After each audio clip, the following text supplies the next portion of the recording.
Hi everyone, it's John from What Up. Welcome back to another video. And today we're talking Wheel of Time Season 3 news. WOTSERIES.com put out a couple of articles in the last week detailing some new findings they have for Season 3. The first one is the casting, and the second one is audition scripts featuring that person you love to hate, Aes Sedai. So of course we're going to talk about both in today's video. And I'm really excited about the audition scripts because they give us some insight into how her character fits into Season 3, which I think is going to be a just huge reveal. Now, if you're new to the channel, you don't know what we do here. We talk Wheel of Time all the time, whether it's about the news for the show, or news for the books, or news for the upcoming movies or animated feature, or merchandise. If it's Wheel of Time related, we do talk about it here in the channel. And if you like that sort of thing, subscribe, tell a couple of your friends, because I'm really terrible at selling the channel, but you folks are doing a fantastic job. We've increased almost exponentially in subscribers in the last year, and I want to thank you folks for that, because that's you, that's not me. Speaking of selling stuff, I did create a store, so it's been live for a couple of weeks now. I did announce it on the channel, I think, last week. It's hosted by Fourth Wall. The link is down below in the description box, so if you folks want some What Up merch, I get shirts and mugs and beanies and hoodies and stuff over there, and I'll probably swap everything out monthly, so there'll be new stuff probably on the 15th of every month is what I plan on doing right now, but the shirts will always stay there. Everything else will go away for a bit and then come back later on. So if you want your own What Up merchandise, head over there. It's something that people have been asking for quite some time. I just never got around to till recently. But it's live now, so there you go. Speaking of that, a lot of people have picked up the shirts, and they're posting on social media and tagging me in it. If you folks want those posts shown here on the channel, which I would love to do, let me know in the post itself, or send me a message that you give me permission to showcase your images here on the channel, because I like showing people in What Up merch. I think it's absolutely awesome. Really cool that you guys are wearing these shirts. I think it's super neat. All right, all of that being said, before we get into the actual meat and potatoes of the video, we do have to give a bit of a spoiler warning, because we are talking about elements of Season 3. So, spoiler warning, if you have not watched the first 2 seasons of Sony and Amazon's Wheel of Time show, streaming right now on Prime Video, and if you have not read the first 4 books of the Wheel of Time series by Robert Jordan, that's the Eye of the World through The Shadow Rising, be forewarned, I may ruin plot points and character arcs from both of those mediums. Okay, so we're going to talk about a casting first. This comes to us by way of WOTSERIES.com. There's 2 links down below in the description box. One is for the casting, one is for the audition script. Please, when you're on this video, head over there, read the articles, bookmark their pages, share them about on social media, tell your friends and family about WOTSERIES.com. Shout it from the rooftops if you have to. But they are a pinnacle of the Wheel of Time fandom, and absolutely essential to keeping the Wheel of Time show kind of up front and center in the fandom's eyes in between seasons, because they come out with so much information. So give them all the love you can. Now, this first casting is Thandi Seavey. She is a German-South African actress, and she has been acting since about 2008. She's also a writer and a director, and she's mostly done German productions. She's going to be joining the Wheel of Time Season 3 as Celinda. Now, Celinda in the book series is an Aes Sedai during the Age of Legends that helped create the Eye of the World, and she also was credited as telling a couple of different stories, which kind of gave fleshed out, rather, the breaking and what was going on during that time. One of them was the Aiel, how they kind of linked arms 10,000 strong around a male Aes Sedai that was laying waste to a city, allowing a lot of people to escape, and just sang. And he killed them as they sang, and they kept closing ranks until there was only one left, and they kept singing, and then he killed that Aiel as well before he finally killed himself and everything around him with the power. So it really kind of fleshed out the backstories of the breaking and how the male Aes Sedai went mad. Now, as part of creating the Eye of the World, this is where we're going to sort of change from the show to the books a little bit here. It was basically a pool of pure male half of the true source power. So this was untainted by the Dark One's taint.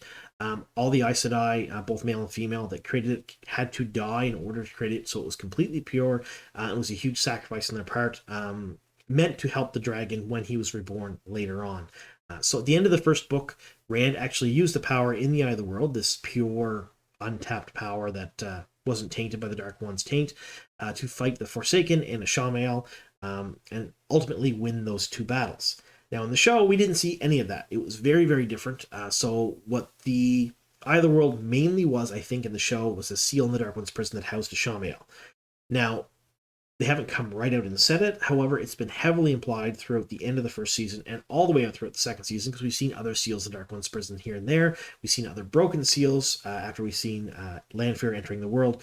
So we're kind of assuming those seals are focal points, not just for the Dark One's prison, but also each one of them houses a Forsaken. So they've kind of changed the way things work in the show. So there was no pool of pure, untainted power, although we may see that later on. We're not really sure.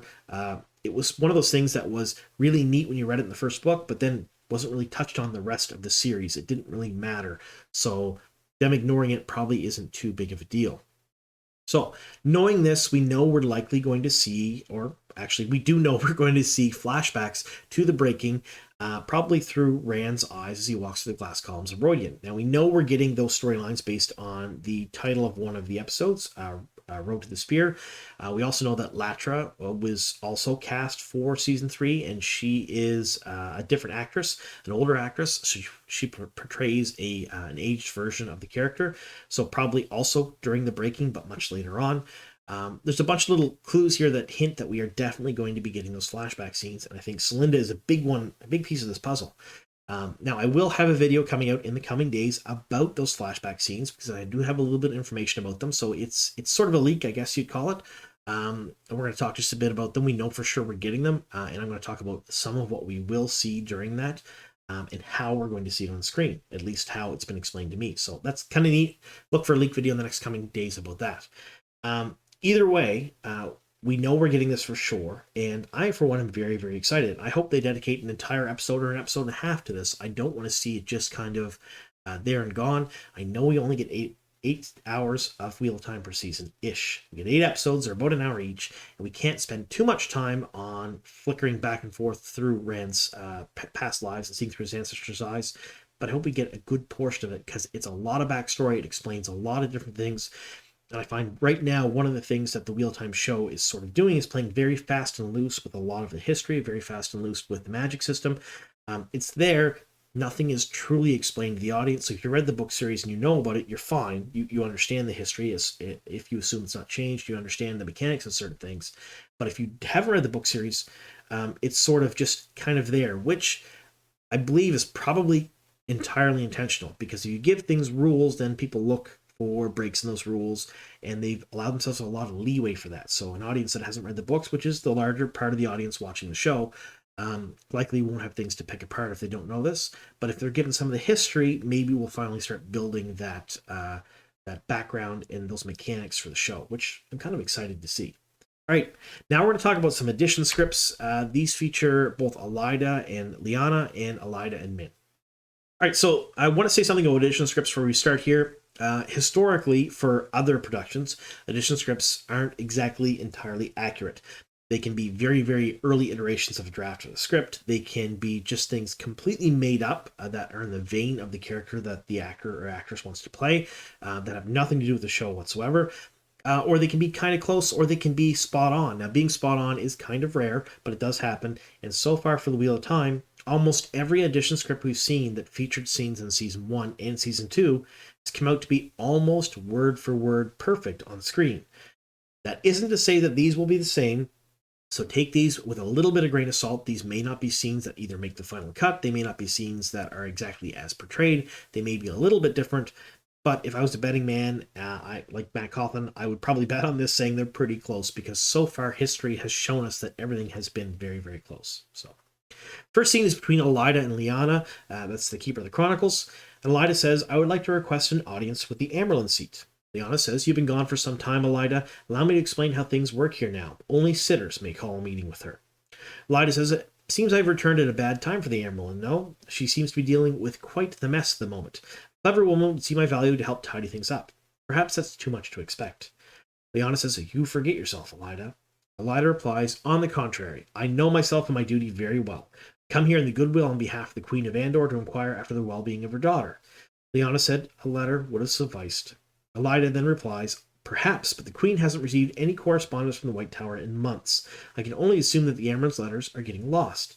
Tell her that the Queen would dearly love to know how her daughter is getting on, assuming the Tower even knows where the girl is. Tell Swan I shall be in my chambers." So this gives us a ton of different information about Season 3. Now, at the end of Season 2, most of the main characters of the show were in fall. Rand had just been proclaimed as dragon, so there we had Egwene, we had Elaine, we had Min, we had Mat, we had Perrin, we had Rand, we had Moraine, we had Lan, we had Loyal, we had pretty much all of the main people that the show is focusing on in one spot in fall. The Amyrlin, however, was back in Cairhien because she had tried to stop Moraine, Lan, and Rand from entering a waygate going to Falme with Lanfear. And at this point, like, this is pretty much detached from the books because that's not how any of this happened in the book series. So it's kind of hard to guess how they got here from there. But looking at the show, at this point, we know that the Amyrlin is, or we suspect the Amyrlin is probably going to have a very hard time explaining all of this when she gets back to the tower. Looks very suspicious that all of this happened on her watch, that Moraine escaped, that Rand escaped, that they were both with a Forsaken and seen with a Forsaken, and that she, quote-unquote, allowed it to happen. So that's probably the mess that they're talking about here, and the mess is probably the Dragon Reborn. So during the book series, there was a tower coup. Now, the tower coup was basically Elaida taking power from Siuan, and she used a bunch of different reasons to justify this. One of them being the fact that Siuan had no control over the events that were happening, no control over the Dragon Reborn, no control over the fact that Elaine was gone. There was a lot of insinuations in there. We didn't see any of the meetings that led up to it, but it was talked a fair bit about in roundabout terms in the book series.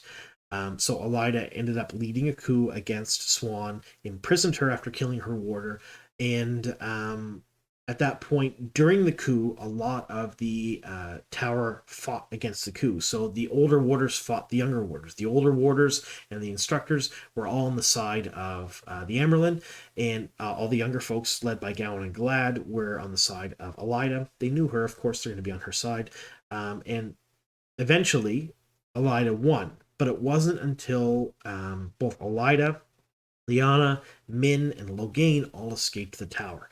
They were helped out, they were let off tower grounds, and they kind of ran, and they were going towards where they would assume the rebel Aes Sedai would meet up. So all of that happened in the book series. Are we going to see exactly that in the show? I don't know. But here we have Elaida showing up at the tower, not knowing where Elaine is, talking with the Amyrlin, being upset about it. And this kind of sets the stage for a coup in the show. And we know from leaks that there is a coup going to happen because there's been a lot of warders pictured with bloody clothes, bloody tower halls and whatnot, leaked photos. So the coup will happen in the show. Will happen in the same way, same style. I really don't know. I've widely speculated that perhaps some very important people will die during the coup rather than escaping and taking off going towards the rebel camp. But I really don't know, and I don't think anyone else in the fandom really exactly knows what's going to happen. But we have an idea of the general form of how it's going to take. And this gives us a little bit more information on that, because she's showing up, she's expressed displeasure about all the stuff going on. The Queen's looking for her daughter, there's been no correspondence. This is probably the very first steps of her seeding the thoughts of making the coup in the show, which is kind of neat. And the next one gives us even more information, if you can believe it. This is between Elaida and Min. Now, Elaida says, if spying on me is your intent, I suggest you practice more. You're the seer, yes? Min, all the talent you possess, and Siuan uses you like a dog sniffing after a rabbit. It can be lonely knowing what's to come, seeing the future writ large in front of your very eyes. I, too, shoulder that burden, but I suspect my visions and my prophecies are far less frequent than yours. How do you bear it, child? Min says, not well. I usually look away. Elaida says, oh no, painful as it may be, you must never avert your eyes. Visions in full are uncertain enough, but they are tools that we can use to bring about change. That is why it is called a gift. I had a vision once that the royal line of Andor would be key in the last battle, so I traveled there and helped put the prophecy in action for the pattern. Min says, I'm not a big fan of that level of responsibility. Elaida says, with great responsibility comes great power. Those who cannot see need for us, see for them, and may I give you one last piece of advice, seer to seer, never let anyone abuse your gift. So here's Elaida being Uncle Ben. I got a good kick of it when I read that line. I don't know if I hope that line actually makes it into the show or not. Because as cool as it was to read and kind of laugh about it and think that she's playing an Uncle Ben type character to Min at this point, seeing it on screen, I don't know if it would play serious enough to me or not. I don't know if I'd be able to hold on the laughter for this series of a scene. So this gives us some more information, because this shows that Min, at the very least, is back in the tower. Now, at the end of season 2, they are all in Falme, and we had speculated how this was going to play out. We've had leaks that suggested that Min, Elaine, Nynaeve, Matt, and Tom were all in Tenchiko for much of season 3, but how do they get there and what do they do first? We really didn't know. So this kind of shows that maybe perhaps they go back to the tower and maybe, just maybe, some of them are sent on their way on a mission to Tanchico, and then other people follow afterwards. So we don't know if Elaine and Nynaeve are in the tower at this point. I would suspect that they probably do go back to the tower, and I would suspect that maybe, just maybe, they're sent on another mission to Tenjico, or perhaps they leave on their own, leaving behind Min and Mat. And I think Min and Mat will follow behind later on, or perhaps even travel with them when they leave, to sort of protect them or be around them, or maybe Min sees something where she has to go. I really don't know. Now, this seer business is a little bit different from the book series, but not a whole lot. Min does have visions in the book series. They are always true. Her interpretation of them may not always be true, but her feelings of things that are going to happen are always true. So she may see an image, and it may suggest one thing, but you may have a feeling, and the feeling is always right. So they've kind of played it up that way in the show a little bit. I am a little bit sad to say that Min hasn't overly been used very well in the show so far. She had a very brief appearance in season 1, which was par for the course, but season 2, her and Matt's storyline was a little bit forced, a little bit cut short, in my opinion. I would love to see that fleshed out a lot more, and she was basically working for the Dark Friends in order to get rid of her gift. So I don't know if they're going to continue with that vein in this season and going forth, or if they're even going to bring up the fact that she had done all this stuff under the employ of a Dark Friend. I don't know. I don't know what's going to happen here. But I do know that she's going to be in the tower at some point, and this is likely early on in the season. We're talking the first few episodes, and that she's going to have these conversations with Elaida, and she'll likely be there for the coup, because they're going to probably use her to set up visions of the coup. They talk about the visions here that the seer sees and the prophecies. In the book series, she saw a number of different visions of the tower coup, but she didn't know what it was at the time. Just a lot of Aes Sedai were going to be hurt. A lot of warders were going to be hurt. There's going to be a lot of death and destruction, but she didn't know when, where, or how. And she couldn't tell these things to Swan, so Swan never really pressed it for her. Said, let's worry for another day because we can't tell when it's going to happen. Unless you can tell me what's going to happen, I don't care. That's pretty much how it worked out in the books. So, pretty interesting stuff. It lets us piece together some more information on what's going on here. So later on in the week, we're going to have a couple of different videos from me, just so you folks are aware. The first one is likely going to be about JordanCon. There was a bunch of people there. JordanCon happened last weekend, the weekend before last, I guess you'd say, and it was a big hit. So every year, JordanCon is a huge Wheel of Time convention that happens. I'll do a whole video about it. I have a ton of different videos of people that were there. We had a few people walking around, not quite interviewing, but asking people about their experience at JordanCon and what was going on. We have some more information about it. And if you're ever in and around JordanCon or have the ability to go, I have never been. And I'm very jealous of all the people that go, so I have to kind of live vicariously through all these interviews or videos and pictures and stuff. I hope one day to actually make it down there. It's a bit of a trek for me because I'm all the way up in Canada, so it's a bit of a flight. But I do hope to make it there. So if you folks can't make it, this is another way to live vicariously through someone else and kind of see what happened there. In the second video, I'm going to talk just a bit about the episode The Road to the Spear, the Roidian, the glass columns, Rand going through them. I do have a little bit more information on that, so we're going to do sort of it's not a huge leak, but it's a little bit of a leak, I guess we'll say, a little tiny bit of a leak. About what goes on during those scenes and what we should be able to see, which should be pretty interesting. That'll also come out later on this week, so watch out for that. So thank you all very much for sticking with me here to the very end. Here's to many more.